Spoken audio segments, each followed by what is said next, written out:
Coat करता हूं। लोग कहते हैं एआई, सुना होगा आपने एआई। यहां पे अभी तो समिट हुआ था ना, कर दिया काम। यूथ कांग्रेस वालों ने कर दिया काम। और जिस प्रकार की कुटिलता भरी मुस्कुराहट, जिस प्रकार की अहंकार से भरा हुआ मुस्कुराहट उनका था, और जिस प्रकार से उन्होंने इस पूरे वाक्य को रखा, ये कहीं ना कहीं हमारे अंदर एक सिहरन पैदा करता है।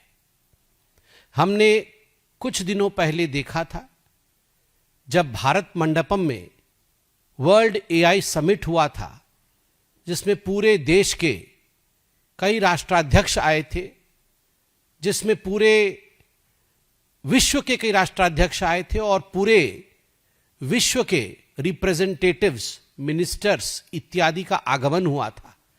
पूरे भारतवर्ष से जो इनोवेटर्स हैं, खास करके जो जेन जी है, जो युवा पीढ़ी है, उन्होंने कई सेमिनार किए थे, उन्होंने कई विषयों का रिसर्च करके प्रस्तुतिकरण किया था। पूरे विश्व में एक लहर की तरह यह बात फैल गई थी कि एआई में आज भारत एक शाइनिंग स्टार है। आज भारत का एक बहुत महत्वपूर्ण पायदान है आर्टिफिशियल इंटेलिजेंस की दुनिया में। यह विश्व के बड़े बड़े नेताओं ने कहा।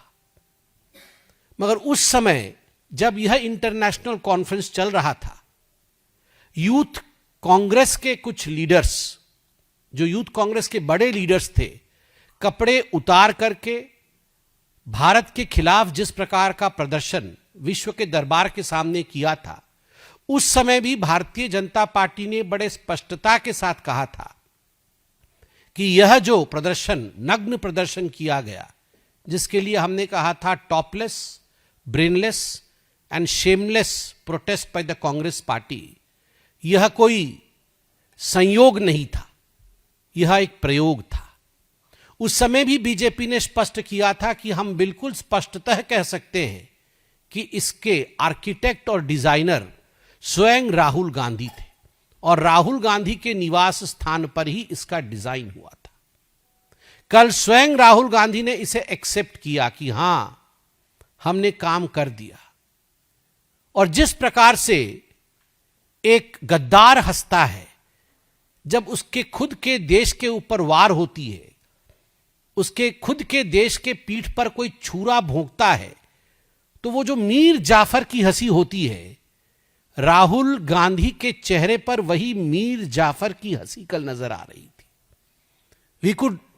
The country could read Mir Jafar smile on the face of Rahul Gandhi yesterday when he proclaimed that we finished the World AI Summit which was held in India. हमने काम तमाम कर दिया उसका। केवल गद्दार को ही अपने देश को गिरते हुए देखकर प्रसन्नता होती है। और कल ये प्रूव हुआ कि Rahul Gandhi was the architect, the designer and the one in the driving seat of demeaning and defaming India. लफंगई और लीडरशिप में फर्क होता है। लफंगई करके कोई यह ना समझे कि वो लीडर्स की लिस्ट में आ जाए या वो लीडरशिप कर रहा है। आप ध्यान से उनके चेहरे को देखिए, ध्यान से उनके वक्तव्य को सुनिए।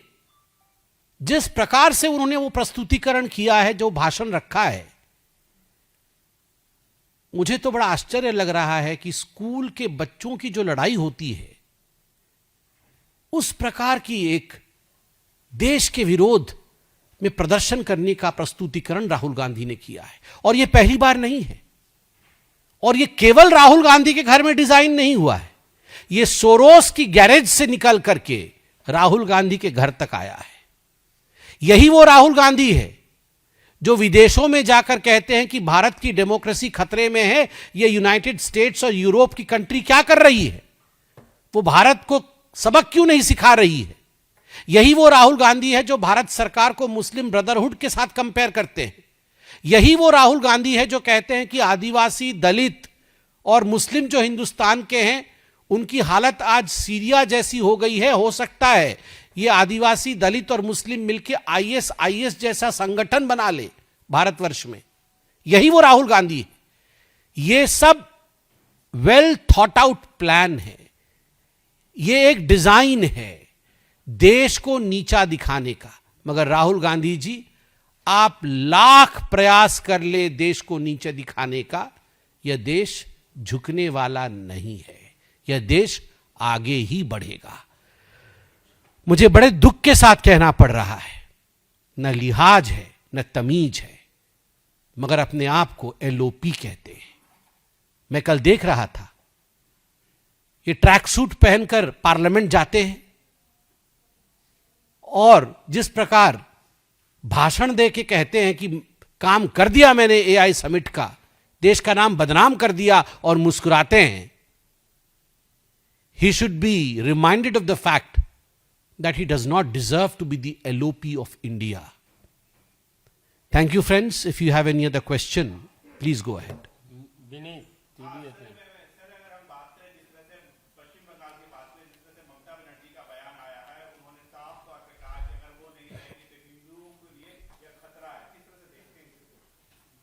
देखिए, ममता बनर्जी जी की जो क्लिप आज हम मीडिया में देख रहे हैं, सोशल मीडिया में भी चल रहा है, वो बहुत ही निंदनीय है, चिंताजनक है और धमकियों से भरा हुआ है।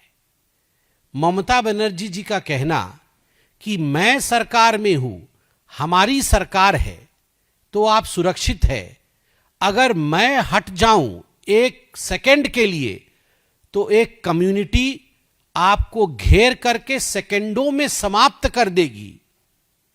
आप सोचिए ममता बनर्जी क्या कहना चाहती है।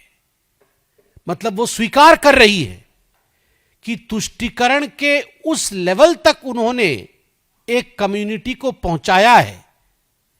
वो स्वीकार कर रही है कि हिंसा इस कदर बंगाल में हो रहा है कि एक मिनट में, एक सेकंड में एक पूरी की पूरी कम्युनिटी साफ की जा सकती है, उनको मारा जा सकता है, उनको बंगाल के पृष्ठभूमि से हटाया जा सकता है।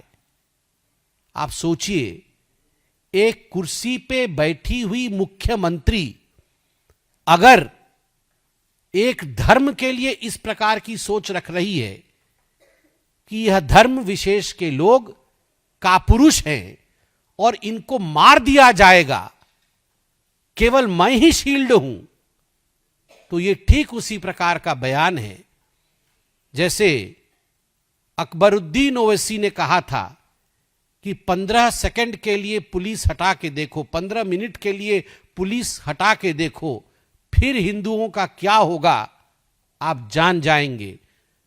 ममता Banerjee has just repeated Akbaruddin Owaisi statement in different words.